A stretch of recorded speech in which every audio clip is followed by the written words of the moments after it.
confiar en la carne, yo más.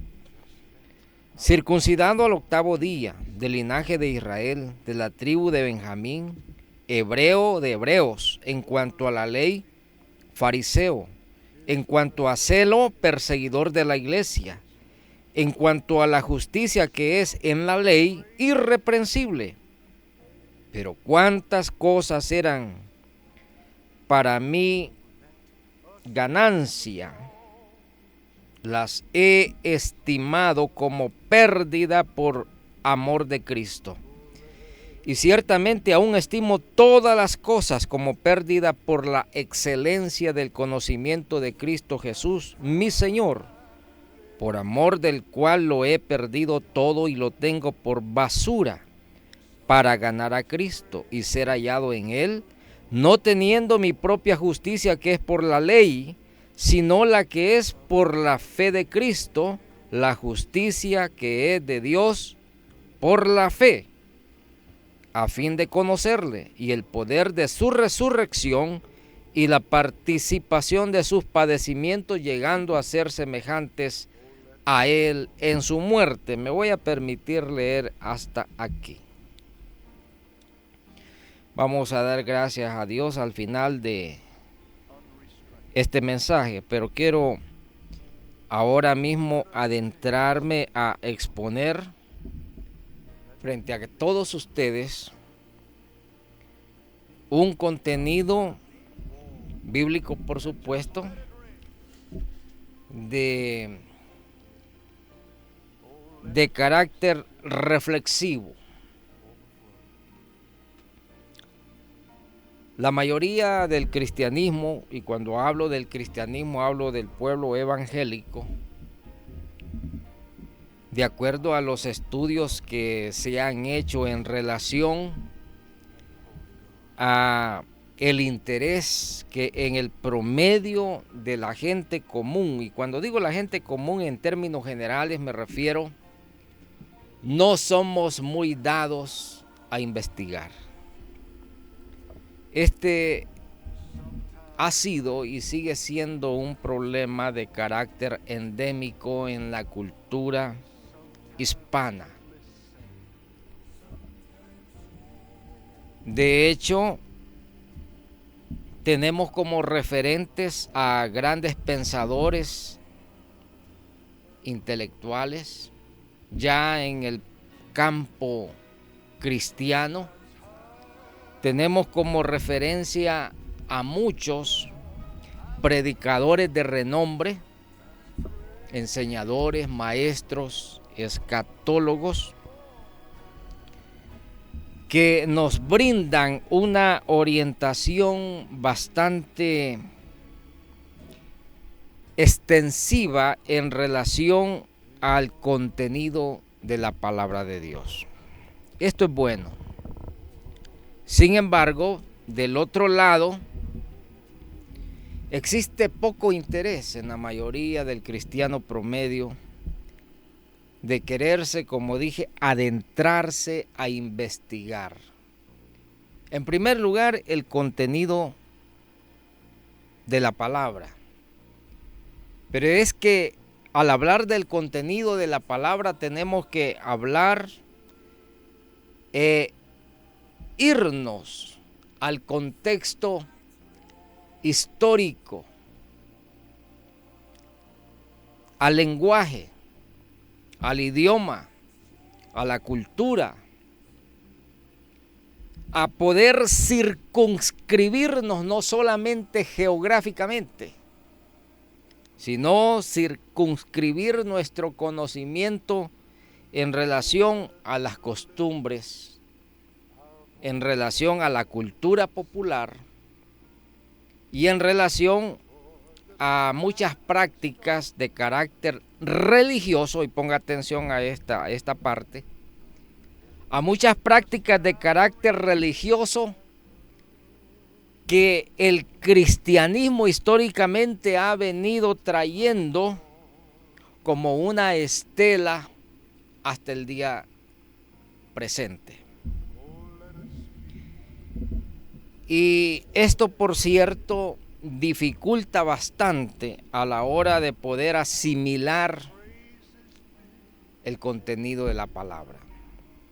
Tan es así que muchos predicadores, y como digo, esta es una parte, para mí, es una parte bastante difícil, pero por el otro lado también está la otra parte, la parte del consumidor. Permítame utilizar esta fraseología. El consumidor, es decir, el oyente, el que está del otro lado del micrófono, el que está del otro lado de la pantalla, el que está del otro lado del púlpito, el que está del otro lado de un atril, el que está del otro lado de la tarima, el que está del otro lado de la radio, de la televisión, escuchando a un pregonero. Y qué bien, porque ahora tenemos muchos medios tecnológicos que nos posibilitan la facilidad de poder consumir conocimiento bíblico. Pero yo quiero decirle con todo respeto, me remito a su parte inteligible, a su parte intelectual en esta oportunidad, que no debemos de conformarnos solamente con escuchar, no debemos de conformarnos solamente con leer. Usted no tiene que conformarse simplemente sentarse en una silla, en una banca, en una butaca, en una gradería y consumir 100% lo que alguien llegó a decir. Y de hecho, y de paso, tengo que felicitarlo, porque parte o una parte de nuestra responsabilidad como hijos de Dios, como fieles o miembros de una congregación, es sentarnos a escuchar, a aprender. Pero como ya dije, esta es una parte solamente. Del otro lado existe una mucha más responsabilidad, y es la responsabilidad que usted debe de digerir lo que escucha. Es decir, entenderlo. Y si no lo entiende, pues investigar, adentrarse, posiblemente a una enciclopedia, posiblemente a una bibliografía, posiblemente a una biografía, si es el caso necesario, posiblemente a un diccionario bíblico, posiblemente a una narrativa histórica de un hecho o un acontecimiento en la historia que le pueda a usted dar el contexto más fidedigno acerca de lo que usted está leyendo en la palabra. Yo quiero decirle, parte de esta culpa no solamente la tenemos los oyentes, parte de esta culpa la tenemos también los expositores, por una simple y sencilla razón. No nos ilustramos lo suficiente como para poder argumentar y sostener lo que decimos. De hecho, este es una de las debilidades más grandes que tiene la iglesia cristiana hoy en día. Y de paso, la apostasía aprovecha inteligentemente estos portillos para introducir, como dice la misma palabra, sigilosamente, encubierta, doctrinas falsas, doctrinas apóstatas, es más, doctrinas demoníacas. ¿Será posible que el pueblo de Dios pueda estar consumiendo, pensando escuchar palabra de Dios, esté consumiendo doctrinas demoníacas? Sí. Y no se sorprenda ni se asuste por esto. Si ahora lo que más pulula en el ambiente cristiano es la apostasía, y hay que decirlo con toda verdad, y certeza.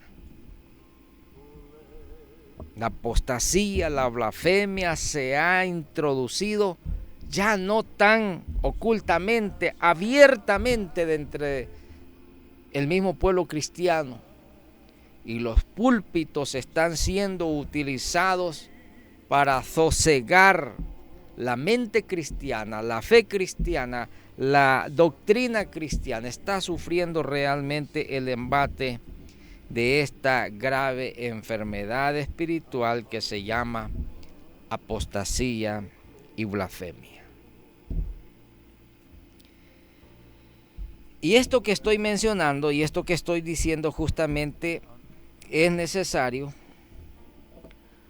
porque si hay un expositor en la Biblia que abundó en enseñanza, que abunda en enseñanza acerca de lo que nosotros debemos de considerar como una alerta, es el gran apóstol Pablo. Y en este caso, escribiéndole a los filipenses, da cuenta de su propia experiencia personal en cuanto a su vida pasada. Y si usted leyó conmigo o no leyó conmigo, pero puso atención a la lectura que he traído esta noche, el apóstol San Pablo dice él, si alguno consideraba que era algo, hablando en el aspecto religioso, dice Pablo, yo más. ¿Quién puede dar cuenta? ¿Quién puede dar fe de esa carga atiborrada de religiosidad con la que yo mismo viví? Dice el apóstol Pablo. Fariseo, hebreo de hebreos, celoso de la ley. De hecho, era un perseguidor. Irreprensible, dice él. No vaya a creer. Saulo de Tarso, convertido más tarde en el gran apóstol Pablo, no era cualquiera persona. Una persona muy preparada intelectualmente. Y aquí entra la primera dosis de referencia histórica, porque quiero decirle lo siguiente. La secta de los fariseos, porque aparte de ser un grupo religioso muy ortodoxo en cuanto a los dogmas de la Torá que estudia el pueblo judío, era una persona preparada intelectualmente. Es decir, al mismo tiempo que era religioso, por ser por ser judío, practicante de la religión judía, era fariseo. Y había una amalgama entre el sectarismo religioso de los fariseos, de los judíos, con el fariseísmo. El fariseísmo no era otra cosa sino un partido político que vivía una amalgama con la religión judía. Dese cuenta, por ejemplo, que los funcionarios religiosos de la religión judía eran al mismo tiempo muchos de ellos funcionarios políticos al servicio del Imperio Romano, que estaba dominando o ejerciendo esclavitud, en este caso, al pueblo judío en aquella época durante los primeros siglos de la historia cristiana. De tal suerte que Pablo hace referencia a ese pasado histórico de su vida. Y él le dice, yo era todo esto. Era muy celoso. Pero llega el momento cuando él dice, y todo esto era para mí una confianza en la carne. Porque dice él, si alguno piensa que tienen que confiar en la carne, yo más. Por eso hace referencia a su pasado religioso, perseguidor, fariseo, guardador de la ley, irreprensible. Pero llega el momento cuando él dice, pero cuántas cosas eran para mí una ganancia, o mi ganancia, las he estimado ahora, dice, como pérdida, y las tengo por basura. Cuando el apóstol San Pablo llegó a ese cenit espiritual, cuando llegó a esa ágora espiritual, digo ágora, no ahora, cuando llegó a esa gran conclusión, debo de decirle, esto fue posible y él mismo lo manifiesta cuando conoció a Jesucristo personalmente. Cuando él tuvo ese encuentro con Jesucristo, ese encuentro personal, se dio cuenta que todo aquello que él consideraba ganancia en su vida personal, en su vida profesional, en su vida como funcionario público, en su vida como funcionario religioso, en su vida como un sectario ortodoxo, defensor de la fe judía y del fariseísmo, dice él, ahora para mí esta es una basura. Y las he estimado como una pérdida. Y ya no me interesa. Porque ahora conozco a Jesús de Nazaret. De tal suerte, mis estimados, debo de decirle en esta oportunidad, cuando una persona conoce personalmente a Jesús de Nazaret,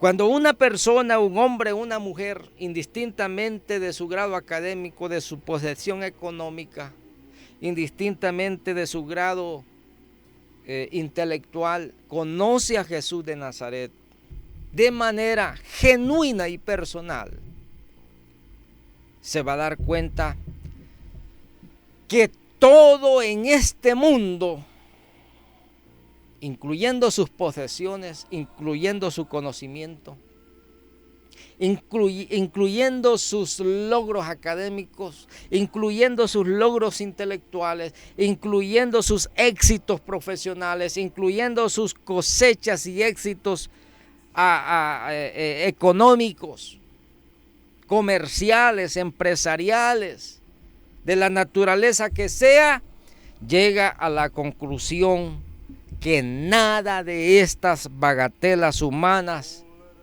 vale la pena, como vale la pena conocer a Jesús de Nazaret.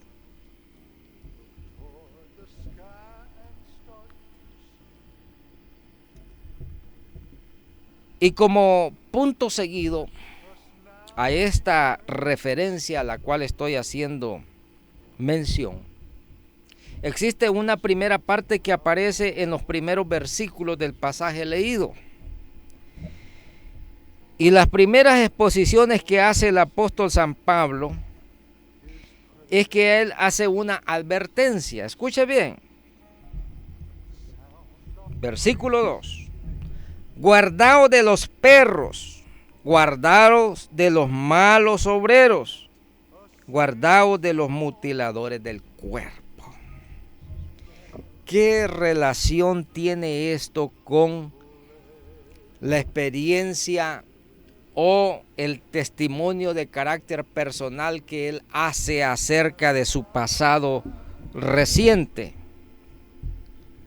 Y este es el caso, mis estimados oyentes o televidentes, amigos y hermanos.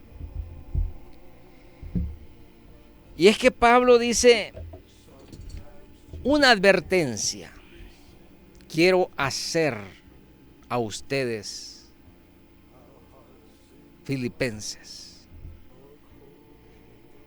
guárdense de los perros. Se oye bastante difícil esta palabrita, ¿no es cierto? Guardaos de los perros, guardaos de los malos obreros y de los mutiladores del cuerpo. ¿A qué clase de cuerpo se está refiriendo Pablo cuando dice: guárdense de las manifestaciones, de los actos, de la conducta, de las palabras, de las prácticas, de los malos obreros, de los mutiladores? Y comienza diciendo él: guárdense de los perros. Decía, ¿no es cierto que se escucha una palabra bastante pesadita? Y estaba tratando de investigar a qué se refería el apóstol Pablo cuando él utiliza esta palabra perros. Porque perro, es un animal, es un cuadrúpedo.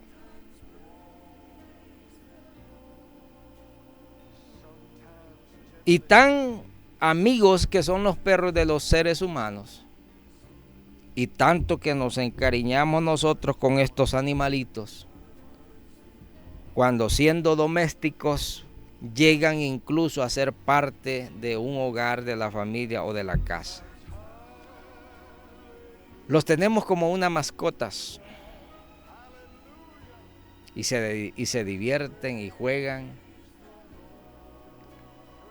y gozan todas las cosas del hogar, de la casa, y asimismo sufren a veces las mismas desavenencias que sufren los hogares o la familia. Se dice que el perro es un animal o la mascota doméstica más necesaria en una casa. Es decir, difícilmente vamos a encontrar una casa, una familia que no tenga como mascota un perrito. Para que se escuche de otra manera o de diferente manera. Pero cuando usted escucha la palabra perro, inmediatamente se nos vienen a la mente una cantidad innumerable de referencias de carácter despectivo, sobre todo. Cuando alguien quiere insultar a una persona, la llega incluso a tratar hasta de perro. Y fíjese que en la Biblia hay un personaje bíblico cuyo significado en nuestro castellano significa perro. Y este es el caso del nombre bíblico de Caleb. Es una de las acepciones significativas que tiene la palabra o el nombre Caleb, que significa perro, entre otras acepciones. Pero es que el perro tiene o puede tener muchas virtudes, y de hecho las tiene. Es un animalito muy atento, muy alerta, muy defensivo, muy celoso territorialmente hablando de su hogar, de su casa donde él pasa.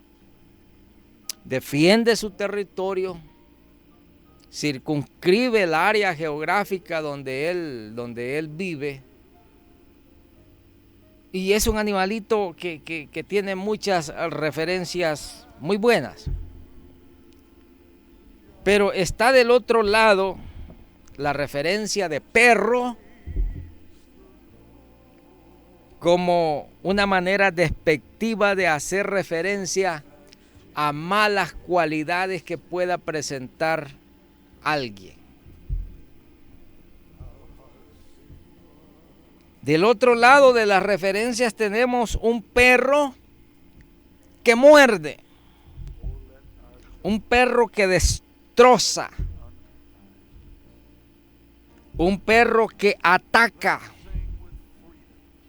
un perro que desmenuza con sus colmillos, con su hocico, algo que no estaba para destruirse, de esa manera por lo menos. Hay razas de perros muy agresivas y en muchos países algunas razas específicamente han sido no solamente controladas sino también prohibidas porque constituyen un riesgo para la seguridad física de las personas. Tan así que hay animales de algunas de estas razas que llegan incluso a hasta matar a sus propios dueños. Porque el perro tiene esas características. Ahora, cuando yo me voy a investigar acerca de el por qué el apóstol Pablo utilizó la palabra perro cuando él dice guardaos de los perros. Y es que culturalmente hablando, y por eso dije al principio, debemos de adentrarnos al contexto cultural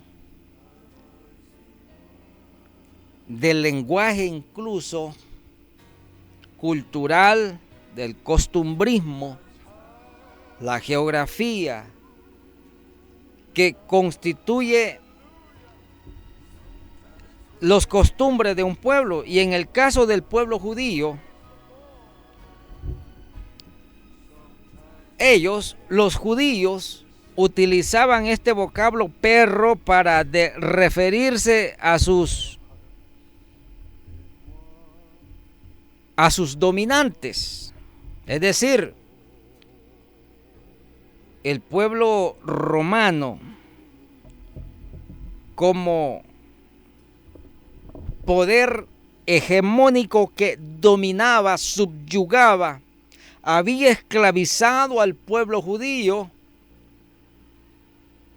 lo tenía como tributario.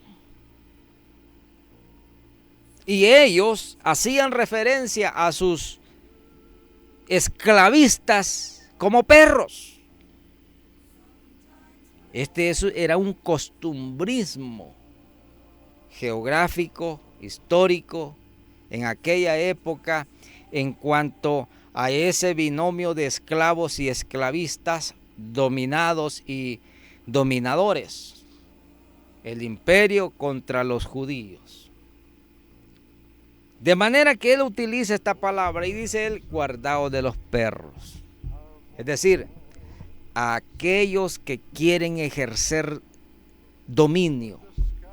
Un dominio abusivo sobre los demás. Pero él lo utiliza en el plano espiritual, en el campo religioso, si usted lo quiere tomar así. Y hace referencia muy exclusivamente a esa parte legalista que en aquel tiempo, la religión judía, especialmente la religión judía, ejercía sobre el pueblo judío. Escuche bien. La religión judía ejerciendo dominio sobre el pueblo judío. Sí, porque habrá una religión que no significa nada para un pueblo.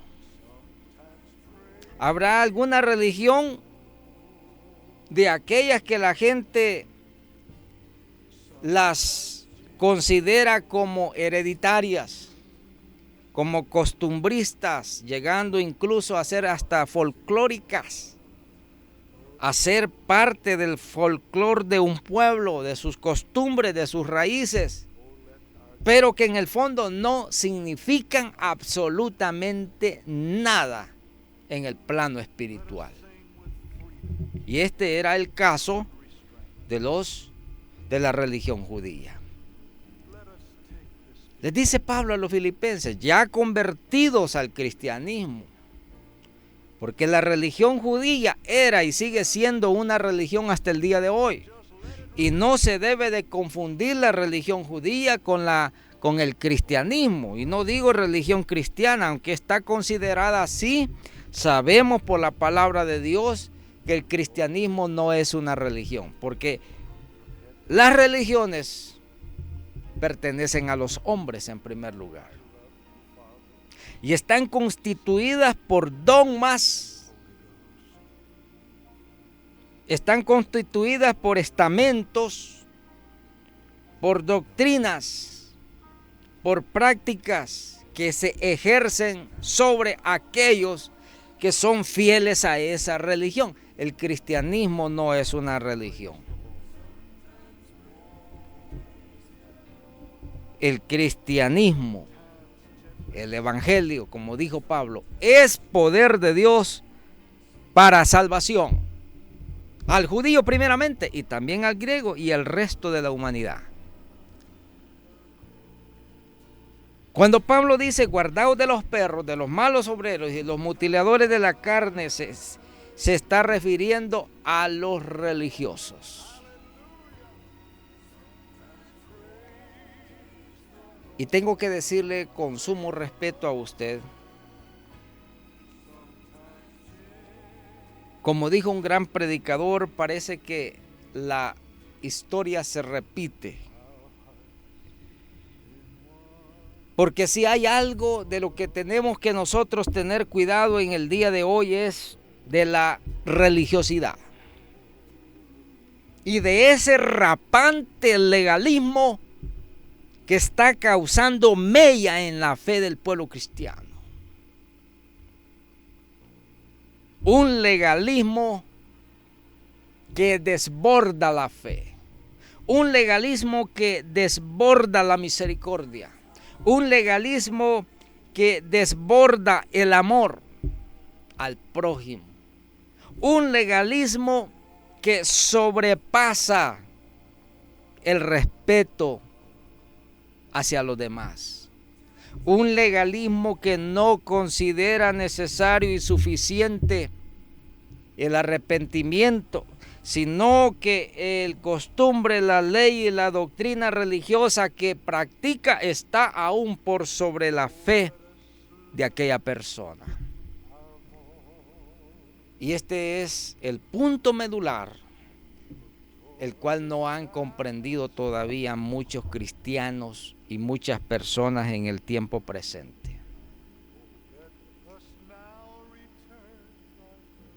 Usted no practica una religión, ni debe de practicar una religión. Usted debe de practicar el evangelio de Cristo y creer en el evangelio de la palabra y creerle a Dios y dejar de por lado todo ese andamiaje religioso que no le hace acercarse a la verdad. Y la verdad es Cristo. Para el legalista no hay perdón. Para el legalista no existe el arrepentimiento. Para el legalista religioso valen más las indumentarias personales que la fe. El legalista, el religioso siempre está criticando de su hermano su forma de vestir, su forma de calzar, su forma de andar, su forma de arreglarse el cabello, su forma de orar. No, que de pie, que de rodillas. No, que tirado al piso. No, que con camisa manga larga, que con falda que arrastra el suelo. Esas son posiciones religiosas y legalistas. ¿Quiere usted encontrar cuál es la forma correcta de vivir? ¿Quiere usted encontrar cuál es la forma correcta de agradar a Dios? ¿La forma correcta de vestir? ¿La forma correcta de andar? ¿Quiere usted saber y querer agradar a Dios en todo? No le crea a la religión, no le crea al legalismo, créale a la palabra. Y la palabra le enseña. Y cuando usted lee la palabra y el Espíritu Santo le revela esa palabra, Dios le va a decir a usted cómo vivir, cómo andar, cómo vestir, cómo hablar, cómo arreglarse, cómo orar. Y olvídese de la religión. Y olvídese del legalismo, porque usted va a encontrar en la palabra que así hay una de las cosas que Dios reprobó del pueblo judío, era su alto grado y contenido de religiosidad.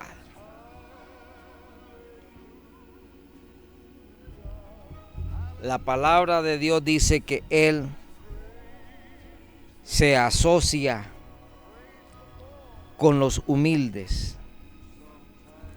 y está presto de escuchar de aquella persona que con un espíritu compungido, que con un espíritu arrepentido, que con un espíritu sediento y hambriento de justicia y de la palabra, Dios le hará a conocer su palabra, su evangelio. Y por supuesto muchos viven de la religión. Por supuesto muchos viven del legalismo.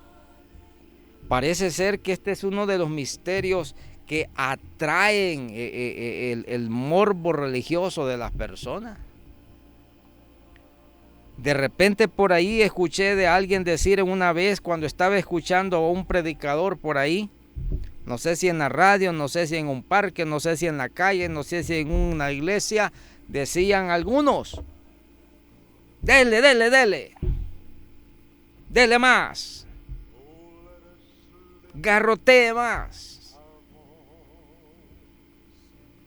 Como que a la gente le encanta sádicamente ser ultrajada. Me dirijo a usted, hermano predicador, enseñador de la palabra. No se convierta en un mutilador del cuerpo de Cristo. No se convierta en un mal obrero. Jesús dijo: el que no es conmigo, contra mí es. Y el que conmigo no recoge, en vez de recoger, va a desparramar. ¿Qué estamos haciendo? ¿Recogiendo o estamos desparramando? ¿Estamos ahuyentando, estamos alejando a la gente o la estamos combinando con el amor del Evangelio y de Cristo a traerlos hacia Él? Y aquí voy casi terminando diciendo lo siguiente. El gran problema del cristianismo evangélico hoy en día es que nos hemos convertido en jueces de las demás personas. Y esto sucede cuando nosotros queremos hacer a nuestra semejanza al prójimo y querer formar a nuestra medida al hermano. Cómo yo pienso, cómo yo hago, cómo yo me conduzco. No, usted es usted. Y deje que cada hermanito tenga su experiencia con Cristo. Conmínelo, sí, conmínelo a aprender de Cristo, a aprender de la palabra, a aprender del Evangelio. Pero el modelo es Cristo. Usted no es el modelo de nadie. Yo no me considero ni tengo que ser el molde para nadie. Si todos somos necesitados de Dios, todos tenemos las mismas deficiencias que las demás personas. La Biblia dice: todos son malos.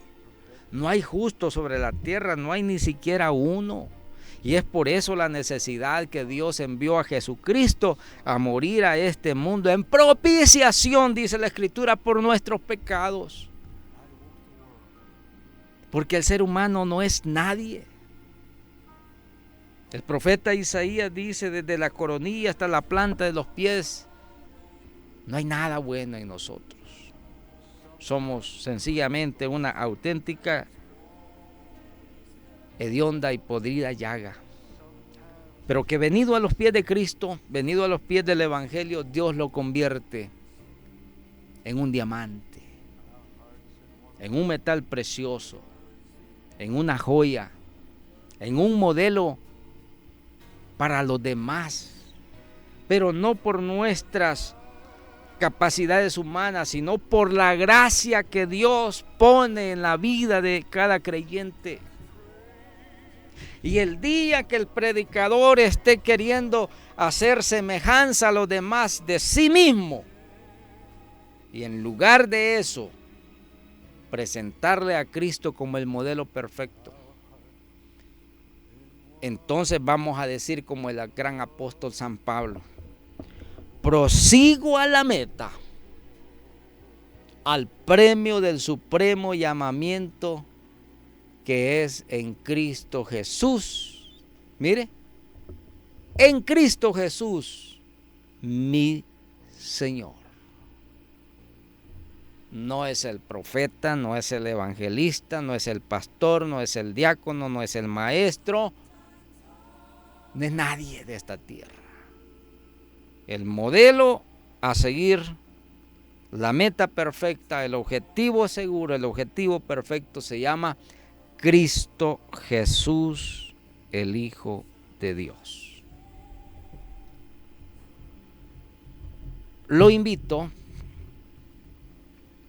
para que me acompañe a una breve oración en esta noche.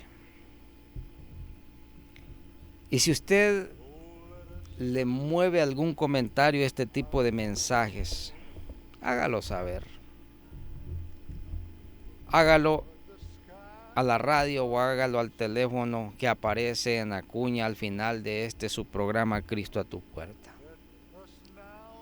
Me llena de satisfacción, me congratula que usted pueda ser edificado a través de esta palabra y que Dios siga bendiciendo su vida. Recuerde que mañana es un día propicio para estar presentes en la casa de Dios, en la